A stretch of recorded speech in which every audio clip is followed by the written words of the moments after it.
This is The Big Picture, an official television report of the United States Army, produced for the armed forces and the American people. Now, to show you part of the big picture, here is Master Sergeant Stuart Quain.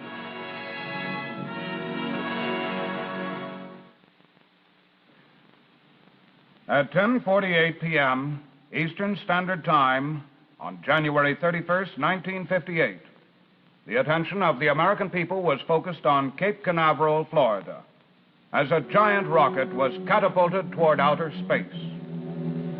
Few events in American history have been so awaited, prayed for, worked for, as the Army's successful launching of Explorer 1. Today's Big Picture will reveal the dramatic, suspenseful story of how the Army, when the prestige of the United States throughout the world had been shaken by events beyond its control, stirred the hearts and emotions of the American people with an epic display of scientific and technical teamwork. Our story starts 84 days before the launching of Explorer 1. The date, the morning of November 8, 1957, at Huntsville, Alabama. A sudden meeting has been called by General John B. Medaris, Commanding General of the Army Ballistic Missile Agency. Good morning, gentlemen. Be seated, please. I have a very important announcement for you. We've been assigned the mission of launching a scientific Earth satellite. And we will use the Jupiter C configuration as a carrier that we developed along with the Jet Propulsion Laboratory. I promised the Secretary of the Army that we would be ready in 90 days or less. Let's go, Wernher. This is what they've been waiting for. The deadline is 90 days. 90 days to put a satellite into orbit. A crash program, an emergency. And the American people had become aware of that emergency long before, when a Soviet Sputnik beeped its way across the skies. The reaction was one of astonishment and concern, for it was now known that a potential enemy was at least temporarily ahead in developing means for space travel. Reaction, counter-reaction. All at once, Americans were interested in the oncoming age of space, and with the curiosity came a mounting, swelling demand to get a satellite into the air on the double. But there were disappointments. It was an immensely difficult job, and the first American attempt with a Vanguard rocket was a failure.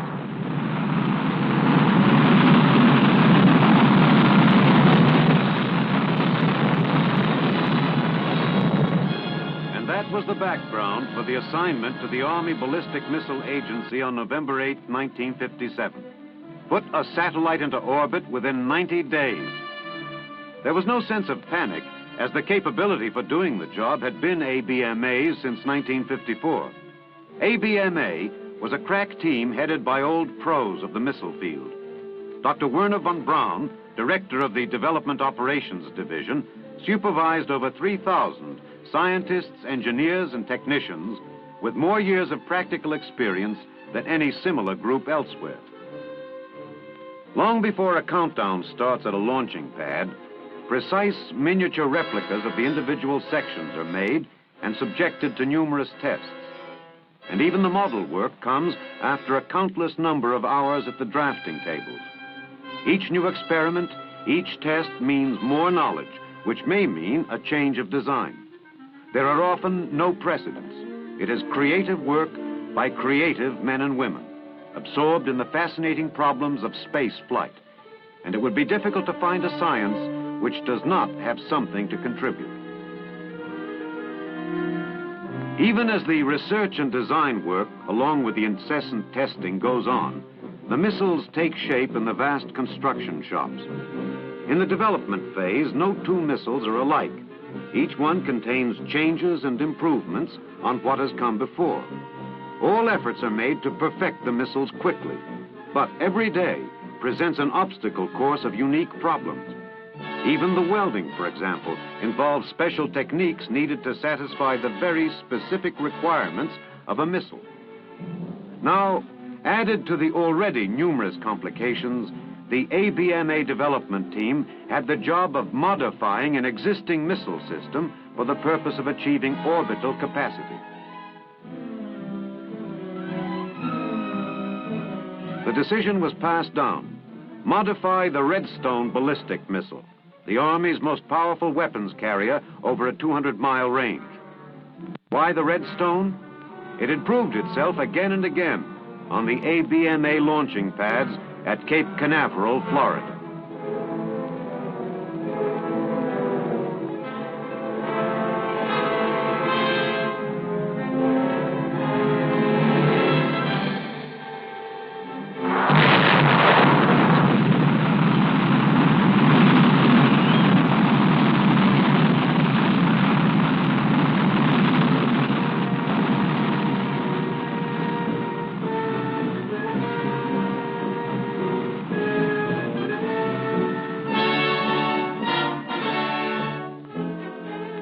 At Huntsville, Alabama, the steady success of the Redstone firings confirmed the feeling they were going to be the ones to put up a satellite. Work on modifications was accelerated around the clock. The tests of components, assemblies, everything that goes into the missile. Question: will a small piece of metal alloy withstand the hottest part of the rocket's exhaust? No guesswork. ABMA people have to know. The rocket's exhaust will be too much for the alloy. It melts. So they will develop a better one.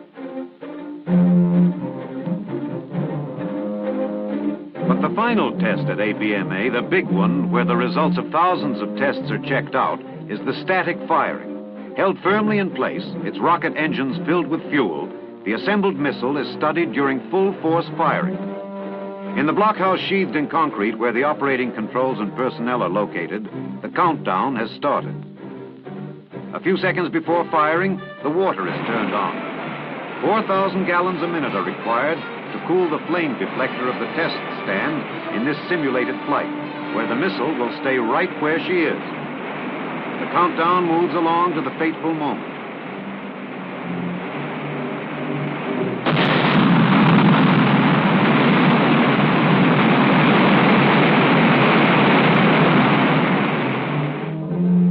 The static test is over.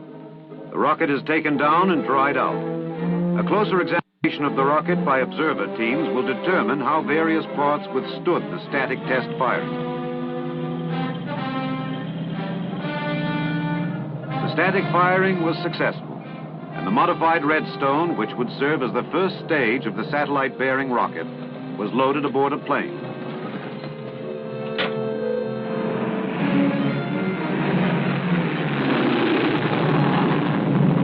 Next stop, Cape Canaveral, Florida.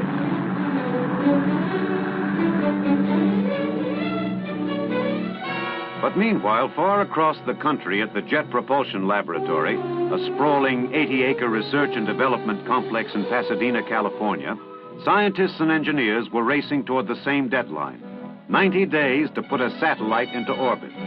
Their job: furnish the high-speed upper stages to take over after the first stage powered the satellite to the prescribed distance from the Earth.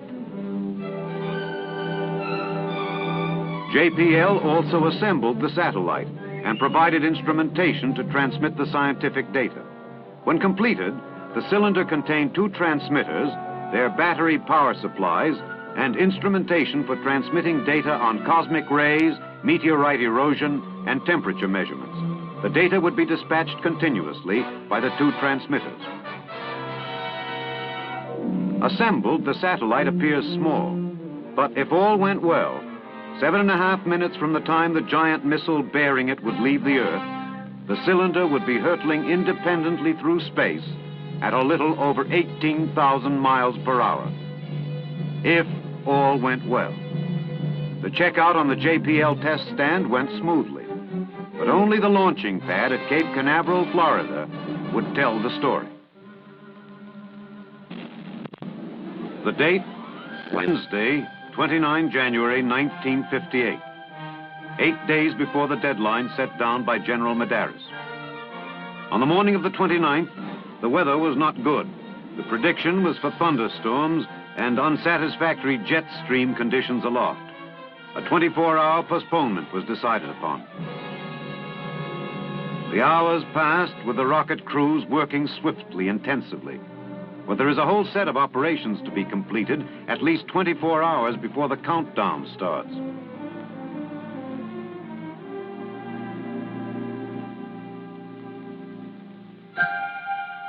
It was not until Friday, January 31st, that the weather cleared sufficiently for General Medaris to order launch at 10:30 p.m. Men worked on the lines, pipes, and servicing units on the pad. Others clambered about the various gantry levels. As is so often said in the Army, but rarely with more accuracy, this was it. Before the countdown was to start, the satellite and last stage rocket, shrouded to prevent even the slightest abrasion, was at the launching pad.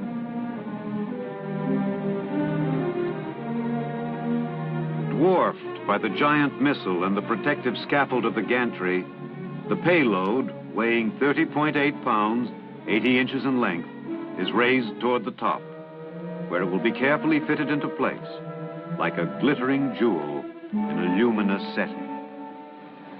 At X-2 hours, hydine, an exotic liquid oxygen oxidizer for the fuel, begins to flow into the tanks. Frosty white vapor hisses from the vents.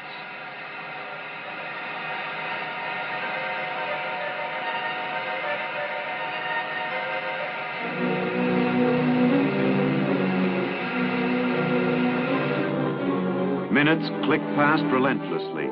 The beams of powerful searchlights light up the missile. Truly the star of one of the greatest suspense dramas of our time. The drama approaches the final act, the Army's first attempt to fire a man-made moon into orbit.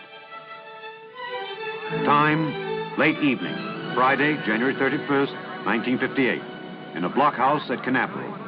The countdown to Explorer 1. Roger. Okay, we'll start now. Finish fuel loading. Take a weight reading.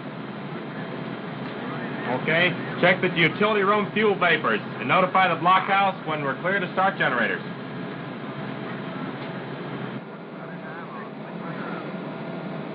Check A2 generator setting. Fine, Bob. Control voltage on. All right, 2.5, program device on. Gyros on. Gyro erection on.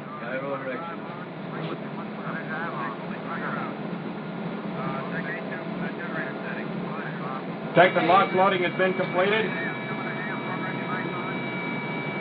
Roger.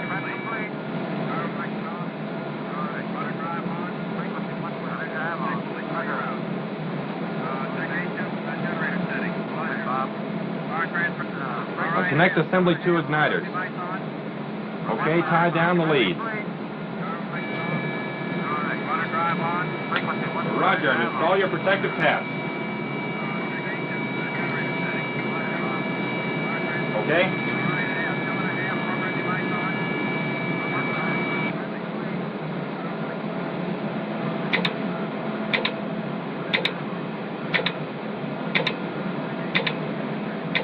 Weight reading after last scaffold is removed. AFMTC telemeter calibration tape on. Start vibration and RPM recorders.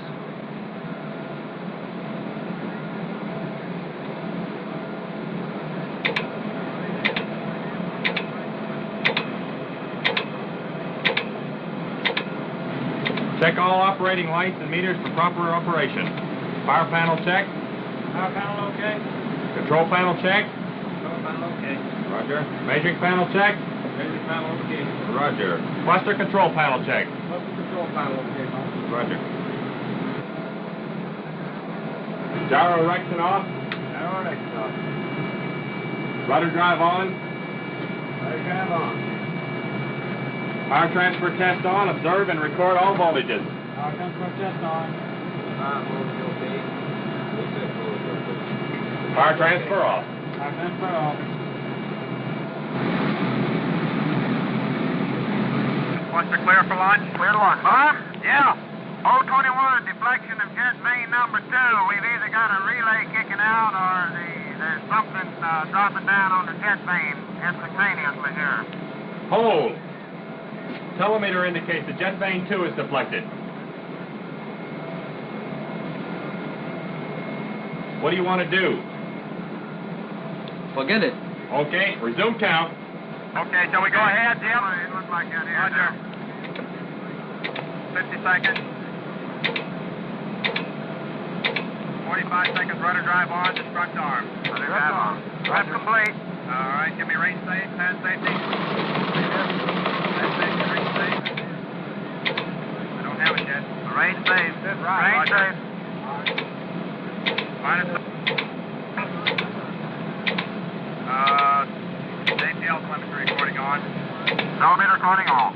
ATL recording on? Yes. 20 seconds. Frequency 111, Terry. Roger, Joe. 15 seconds. 10, 9, 8, 7, 6, 5, 4, 3, 2, 1. Firing command. Firing command. Fuel tank pressurized. Lock tank pressurized. Missile power. Ignition. Base stage. Lift off. Lift off. Go ahead. Go ahead.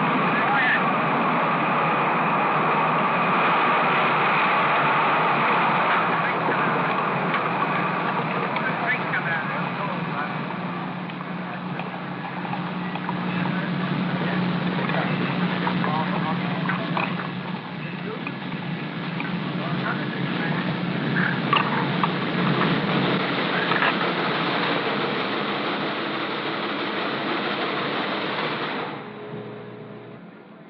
The missile is in flight, but the success of its mission is still in doubt. It will take another hour and a half to know whether the satellite is in orbit, the most tense and harrowing wait of all. Minitrack stations, operated throughout the world by the Army, Air Force, and Navy, followed the movements of the Army Earth satellite. At each of the stations, a Minitrack radio system received signals from a transmitter in the satellite.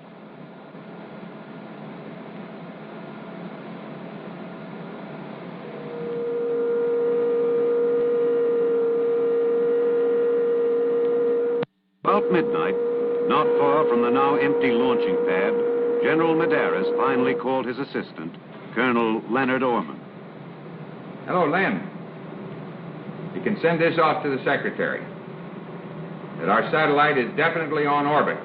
Now get that off, and then I'll give you the figures in a few minutes. Okay, boy. In Washington, at the National Academy of Science, a packed auditorium of reporters, radio and TV interviewers heard the announcement of Dr. Richard Porter, chairman of the IGY committee. The National Academy of Sciences and the National Science Foundation announced that as part of the U.S. International Geophysical Year program, a scientific Earth satellite was placed in orbit at 5 seconds after 10:55 p.m. by means of a Jupiter C rocket vehicle launched by the Army at Cape Canaveral, Florida. A similar statement is being issued by the President. And I should like to add my personal congratulations to the Army Ballistic Missile Agency and to Dr. von Braun and Dr. Pickering and their colleagues for a job well done. Before the news conference, the big picture camera and Sergeant Stuart Queen drew Dr. von Braun aside for a special interview. Dr. von Braun, I wonder if you could tell our big picture viewers just what did transpire during those 84 days. Well, those were rather hectic 84 days, I can assure you of that. A project like firing a satellite into orbit is only possible if there's splendid teamwork all the way through. In this particular case, this teamwork involved, at first, close cooperation between our own Army Ballistic Missile Agency in Huntsville, Alabama, and the Jet Propulsion Laboratory in Pasadena, California. Between the two of us, the vehicle was developed that carried the satellite into orbit. There was also very close cooperation between us and Iowa State University, which pioneered the payload. Jet Propulsion Laboratory also had a big hand in repackaging this payload for our vehicle, because this payload was originally designed with the Vanguard vehicle in mind as a potential carrier. Other groups that deserve much credit in our successful satellite try are the military and civilian personnel of Patrick Air Force Base down in Florida, from where the missile was fired. The range operation down there, and everybody from the command of the proving ground down to the last cameraman gave us splendid support. The tracking of the missile as it circles around the globe is in the hands of both IGY personnel and personnel of the Naval Research Laboratory. So you have an example here of splendid teamwork involving all three services, and I hope this example will show that you need not believe everything you hear and read about inter-service rivalry and its detrimental effects. There's actually a lot of fine teamwork between the services when it comes to getting things done. 20 minutes later, Dr. Porter opened the question and answer session by introducing three of the key men in the success story of Explorer 1. Credit for the technical part of this achievement than any others in this country.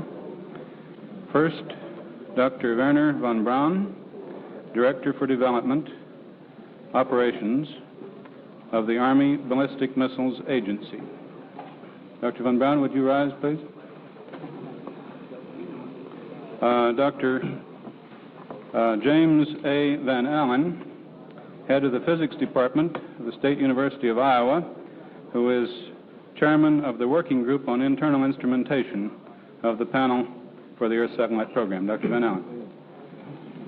And Dr. William H. Pickering, Director of the Jet Propulsion Laboratory of the California Institute of Technology, Chairman of our Working Group on Tracking and Computation.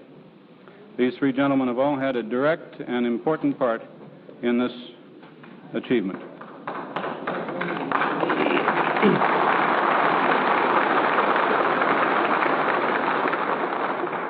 Now, if you would like to address your questions, I will try to repeat the question, and we'll ask the one of these gentlemen best qualified to answer it for you.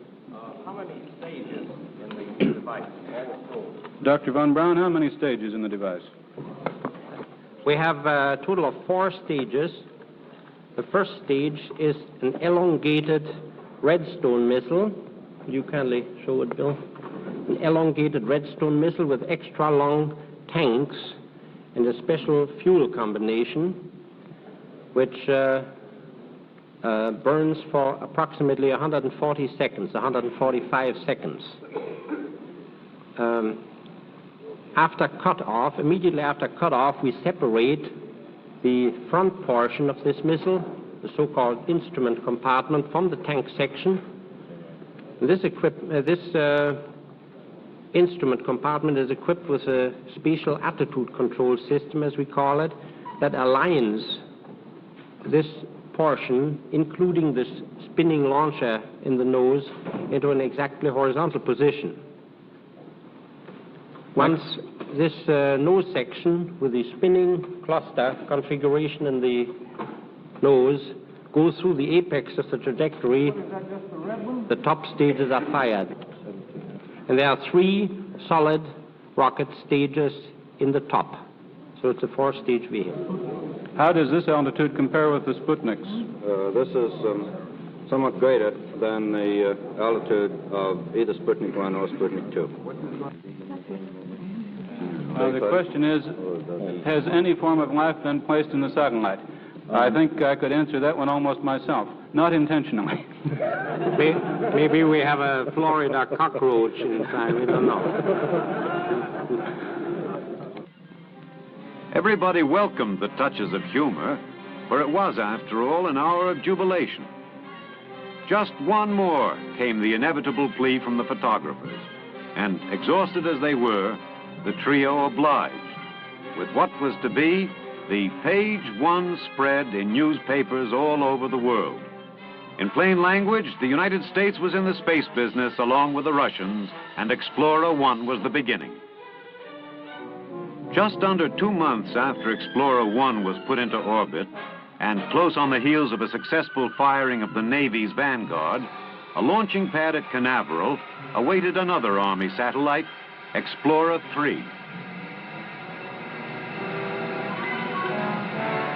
The Army's first success had not washed away the rocket men's humility, for there are a countless number of things that can go wrong in the operation. And indeed, Explorer 2, fired successfully, had failed to go into orbit because of one tiny component in the last stage. Maybe that was why along the Florida beaches, many fingers were crossed as eyes stared toward Explorer 3. Shortly before launch, the upper stages are set rotating. If the spin were not provided, the payload would be hopelessly deflected.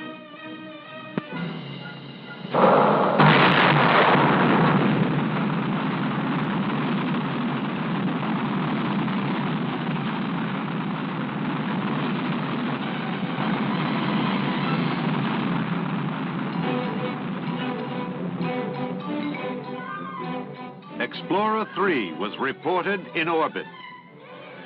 Again, news flashed instantaneously throughout the world, in every language, to every country. And wherever the news went, it had an effect of transcendent importance.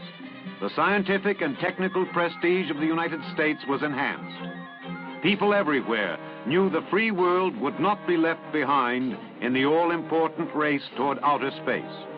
Now, Americans could once again look up toward their future with faith and with confidence. And so 2 explorers were in orbit. Momentous achievements made possible by the close cooperation of the Army with some of the best technical and scientific minds in the land. As these satellites raced through the uncharted upper atmospheres, there would come a steady stream of information to enrich our knowledge of the worlds about us, the infinity that lies far, far beyond the wild blue yonder. Now this is Sergeant Stuart Queen, your host for The Big Picture. The Big Picture is an official television report for the armed forces and the American people. Produced by the Army Pictorial Center. Presented by the United States Army in cooperation with this station.